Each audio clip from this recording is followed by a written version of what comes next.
Hi everyone, my name is Charlie and today I will be doing the this and that book tag.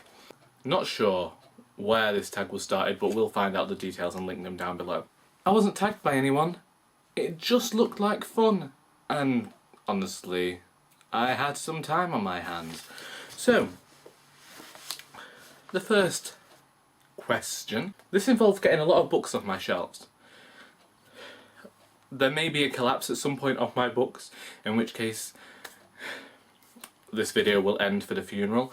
But the first question is, which is the oldest book and your newest? And my oldest book is this copy of Ivanhoe by Sir Walter Scott. And my nan's mum died in the year 2000, it was 2000 or 2001. And we're at her house, and because I like books, everyone's always giving me books, and so they gave me this little box of books that she had. And whilst I'm unsure what all the books were, I do know that Ivanhoe was the oldest out of them, and I don't have them all now. And this book, when did this book come out? Well, this edition is that old, but I can tell you that it was presented to Doris Dale in 1910. For awards at school. I don't know how my nan happened to come across it, but she did, and now it's mine. Now it is used as a bookend because I still haven't read it because it's quite yellow and musty pages, and I don't need to sneeze any more than I already do. My newest book, I don't know whether I will be uploading the book haul, so if I do, you'll have seen this book. If I haven't, the book is Search by D.K. Bowman, and I bought this last Thursday. That's how new it is. It came out last week, and I bought it last Thursday, so now I own it, and it's here. Someone just arrived home, I think it's my father, but I'm not going to say hello because we're continuing with this tag. Which is the biggest book and the smallest book? This is Buffy the Vampire Slayer Season 8, the library edition, because Lord knows I couldn't afford to buy all of the separate editions, and this is the second volume. These are very well done books as well, quite heavy, so I have no space on my shelves, but this is the dust jacket, and then you get an image underneath, and it's... If you're a fan of Buffy the Vampire Slayer and want to continue the series, then I recommend them, but the books, the library editions are huge. The other editions that you can buy are in the comic book size, but these were about £20 off Amazon, and I bought the final 3, so... Still not my most expensive book, we're going to get to that in a minute, but so this is the biggest. It's huge, it's heavy, and it's brilliant. Next we have the shortest book, which is this tiny book called Dead Man's Bells by Jackie Spry, and once again she is a member of the writers group I go to, and it was published by Leaf Books.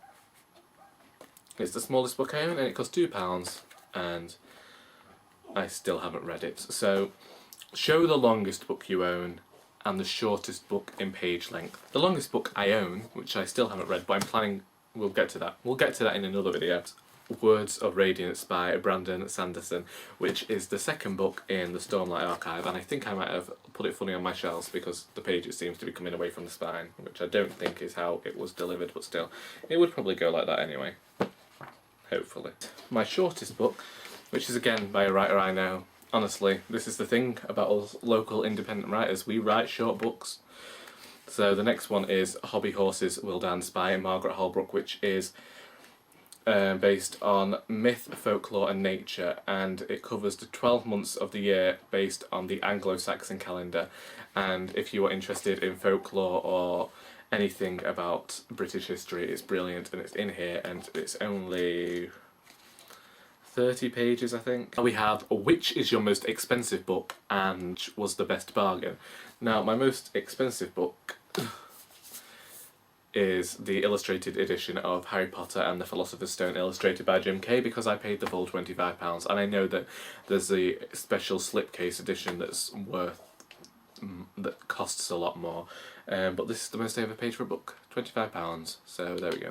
And the best bargain I got was this copy of Moby Dick that I hauled a few months ago, and it's from the charity shop. It's a Folio Society edition, and it's got the blue edged pages, although someone did mess with the spine. I paid 50p for this.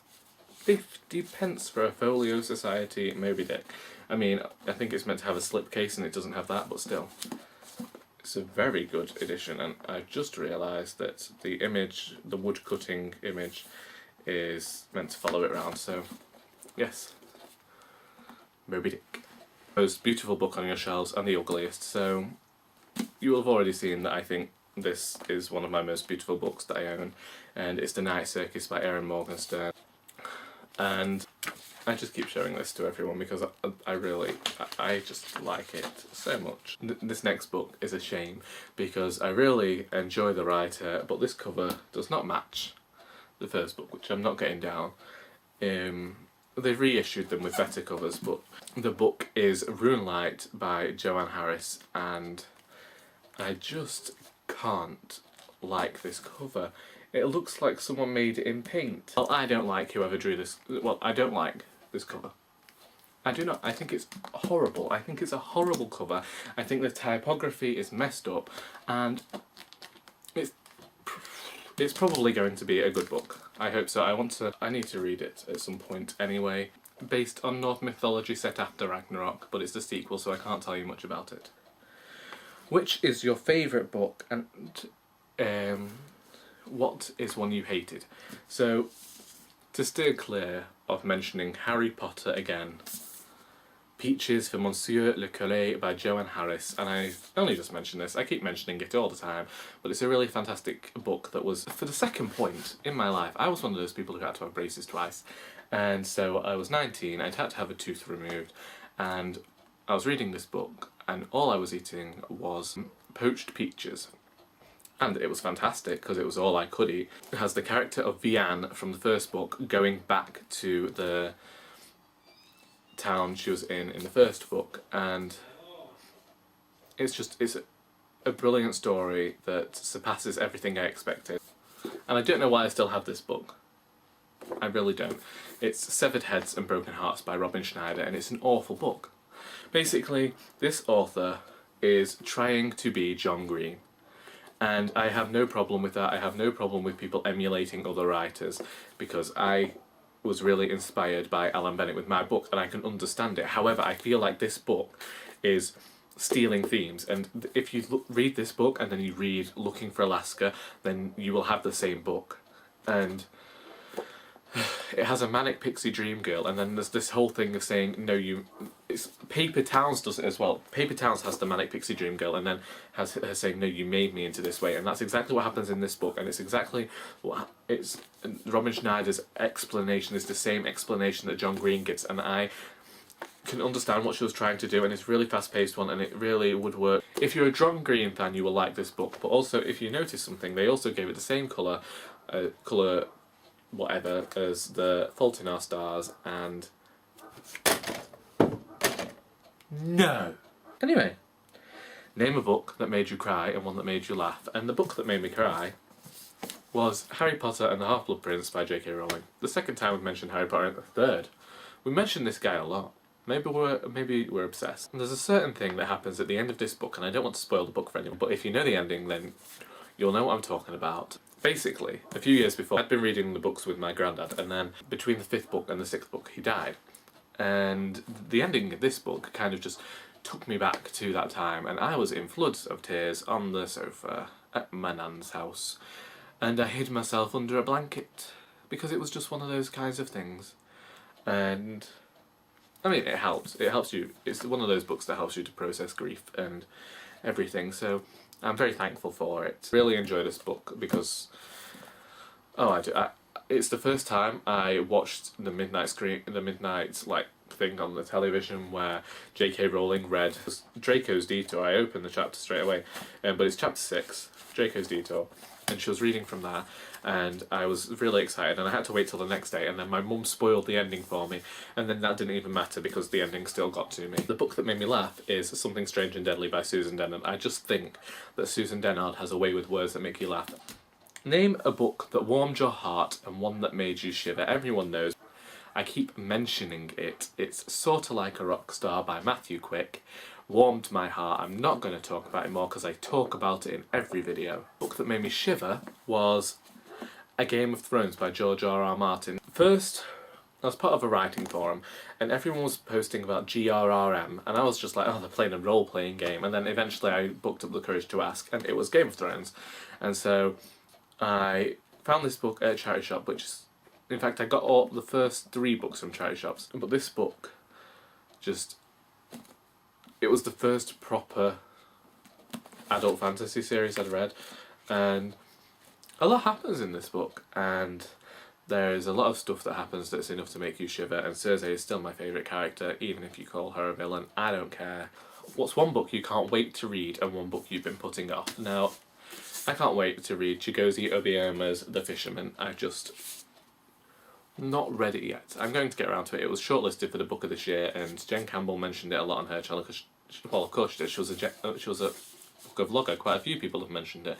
Anyway, what we're going to say is that we want to read this because it seems to have everything that we'd enjoy. It's just that we haven't got around to it yet. What I've been putting off is The Way of Kings by Brandon Sanderson because it's so huge. It's another adult fantasy series, and I read this one is the start of a 10-book series, I think, and I'm going to be reading it in January with a friend.